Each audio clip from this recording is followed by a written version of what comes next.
Okay, student, let's see this question. For the ellipse, the inclination of major axis of it with x-axis.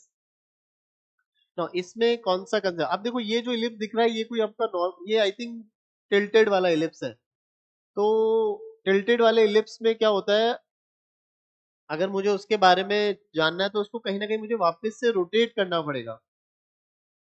समझ में आ रही बात? अगर पहले ये देखना पड़ेगा कि उसका सेंटर भी क्या है।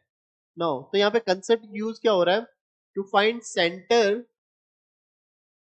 कंसेप्ट ध्यान रखिएगा, to find centre of ellipse of this form. ठीक है, यानी कौन सी फॉर्म हो गई? ये वाली ax² प्लस 2hxy। ये स्टैंडर्ड एक जनरलाइज फॉर्म भी याद रखिएगा। by² प्लस एक कोई कांस्टेंट टर्म दे रखी है, लेट से k या c बोल दो। इस टाइप के में क्या होता है? To find centre of ellipse, partial differentiation से आप क्या करेंगे? Use partial differentiation.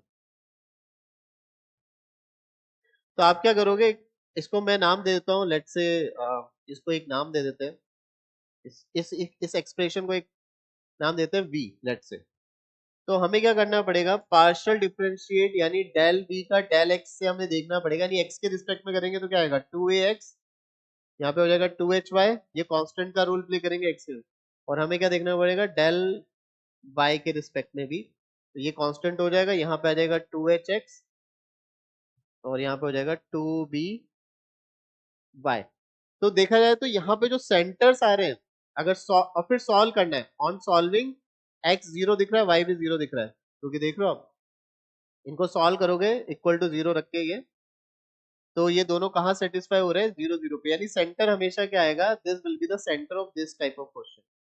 यानी सेंटर तो 0 0 है, लेकिन अब ये टिल्टेड है। यानी ये डायग्राम कैसा बन रहा है? यहाँ पे डायग्राम कुछ ऐसा बन रहा है बच्चों, ऐसा। तो क्वेश्चन आपसे यही बोल रहा है कि जो मेजर एक्सिस है इसका एंगल निकालना है। जो ग्राफ है इसका, ये ग्राफ हो जाएगा। तो इसमें बोला है कि जो मेजर एक्सिस ने जो इंक्लिनेशन किया होगा ये कितना एंगल होगा। तो इसमें जो हम कंसेप्ट, एक और मैं लिख देता हूँ, यहाँ पे हम यूज करने वाले हैं रोटेशन वाला कंसेप्ट। रोटेशन वाला कंसेप्ट। अब रोटेशन वाला कंसेप्ट अगर आप लोगों को पता हो कि अगर ये x और ये y में इक्वेशन लिख रखा है, तो मैं क्या करूंगा? इसको रोटेट कर दूंगा। ये जो x है इसको रोटेट करके यहाँ पे ले आऊंगा। तो आप बिलीव करेंगे कि ये जो ग्राफ है आपको ऐसा दिखेगा, स्टैंडर्ड इलिप्स जैसा? यस और नो?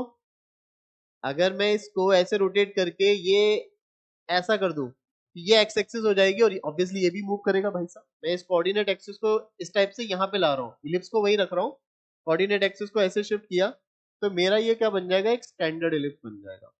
तो बेसिकली जो कंसेप्ट यूज कर रहे हैं हम इसमें, इसको we need to convert, we need to convert in this form, and that is standard form. इसमें कन्वर्ट तो कैसे करें? कन्वर्ट यानी मुझे रोटेशन करना है, एक्चुअली कंसेप्ट ये है। तो कैसे करेंगे? अल्फा से देखा जाए तो मैं अब एंटी क्लॉकवाइज रोटेट कर दूं इसको। तो आप लोगों को अगर ये पता हो रोटेशन वाला कंसेप्ट, ये एक्स और वाई और न्यू कोऑर्डिनेट्स होते हैं एक्स और वाई। तो यहाँ पे ये cos थीटा, यहाँ पे आता है sin थीटा, यहाँ पे आता है माइनस का sin थीटा और यहाँ पे आता है cos थीटा। तो जो स्मॉल एक्स की वैल्यू है वो मैं ऐसे लिखता हूँ, capital x cos theta and ये मतलब स्मॉल एक्स की वैल्यू ऐसे लिखेंगे एक्स cos थीटा और माइनस का y sin थीटा, और यहाँ पे आएगा आपका कैपिटल एक्स, ये इससे मल्टीप्लाई होगा और प्लस y cos थीटा। तो अगर आप ये जो स्मॉल एक्स स्मॉल y की वैल्यू अगर इसमें पुट कर देते हैं तो आपका ये रोटेशन हो जाएगा, ये वाला ग्राफ रोटेट कर जाएगा इस थीटा, अच्छा थीटा बोल देते हैं यहाँ पे, फिलहाल मैंने यहाँ पे थीटा ले लिया। तो थीटा से रोटेट हो जाएगा and the equation will become this. Now इस इक्वेशन, ये अगर इक्वेशन बननी है रोटेशन होने के बाद, तो इसमें यानी एक्स वाई का कोफिशिएंट 0 है। तो आई होप कंसेप्ट समझ में आ रहा है आपको। आपको क्या करना है, अब मैं पूरी की कहानी आपको समझा देता हूँ। जो इक्वेशन थी आपकी, उसको मैं नेक्स्ट पेज पे ले लेता हूँ। 2x² कितना है देखने एक बार। 2x² माइनस का 4xy था, क्या था, माइनस का 2xy प्लस का 4y²।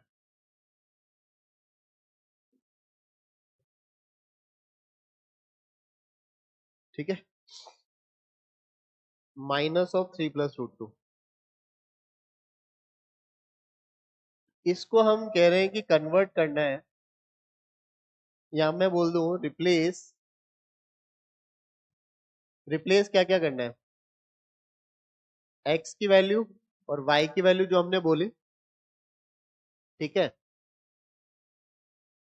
x की वैल्यू जो हमने बोली, क्या बोले, कैपिटल X cos थीटा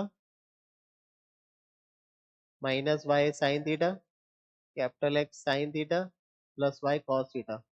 ठीक है, और ये कन्वर्ट होके ऐसा दिखेगा, मतलब कैपिटल X² अपॉन ये कुछ कांस्टेंट टर्म इसमें आएगी इस टाइप का, मतलब इसके साथ रहेगा ये। सो बेसिकली हमें क्या करना है, जैसे हम इसमें पुट करेंगे, तो चलो पुट करते हैं। तो एक्स वाई का कोफिशिएंट हमें पुट 0 कर देना, जिसके अकॉर्डिंग हमें वो अल्फा मिलेगा। सो अब यहाँ पे पुट करते हैं इसको, तो ये हो जाएगा 2 स्क्वायर कर दो एक्स का, तो कितना हो जाएगा, x² cos square theta plus y², एक बार ध्यान से देखते चलना ना, sin स्क्वायर थीटा माइनस का 2xy sin theta cos theta, तो मैं उसको डायरेक्टली xy sin 2 थीटा लिख रहा हूँ। ठीक है, फिर आएगा माइनस का 2x इंटू वाई।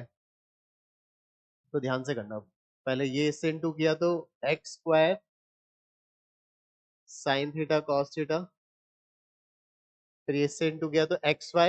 अच्छा xy यहाँ भी आएगा और xy यहाँ भी आएगा, तो एक्चुअली में क्या दिख रहा है आपको, xy के साथ आ रहा है cos स्क्वायर थीटा, फिर आ रहा है माइनस का sin स्क्वायर थीटा, थोड़ा टाइम सेव कर ले, और माइनस का y² sin स्क्वायर थीटा। ठीक है, ऐसा कुछ दिख रहा है यहाँ पे ना, नहीं y² आ रहा है sin थीटा cos थीटा। ठीक है, ये तो हो गया xy। फिर आ रहा है +4 y², y² हो गया आपका x² sin square theta plus y² cos square theta plus का 2xy, तो फिर से मैं वही करूंगा, xy sin 2 थीटा लिख लूंगा। ठीक है, ठीक है, ये हो गया। और फिर एक्स्ट्रा में ये माइनस का 3 + √2 तो है। सही है यहाँ तक। अब क्या करना है, इसको अगर ये वाला बनना है, नाउ पुट कोफिशिएंट ऑफ, बताइए क्या होगा, X Y should be 0, X Y का कोफिशिएंट 0 होना चाहिए। तो एक्स वाई का कोफिशिएंट क्या है बताइए, एक्स वाई का कोफिशिएंट एक यहाँ से आया माइनस का 2 sin 2 थीटा, एक्स वाई का कोफिशिएंट यहाँ से आएगा माइनस का 2। अच्छा, इसको जानते हो आप क्या लिखते हैं, cos 2 थीटा लिखते हो, और कहां से आएगा एक्स वाई, यहाँ से, प्लस का 4 sin 2 थीटा इक्वल टू 0। तो ये sin 2 थीटा, ये 2 sin थीटा, यानी sin 2 theta is equal to cos 2 theta आ रहा है, यानी tan 2 थीटा 1 हो गया।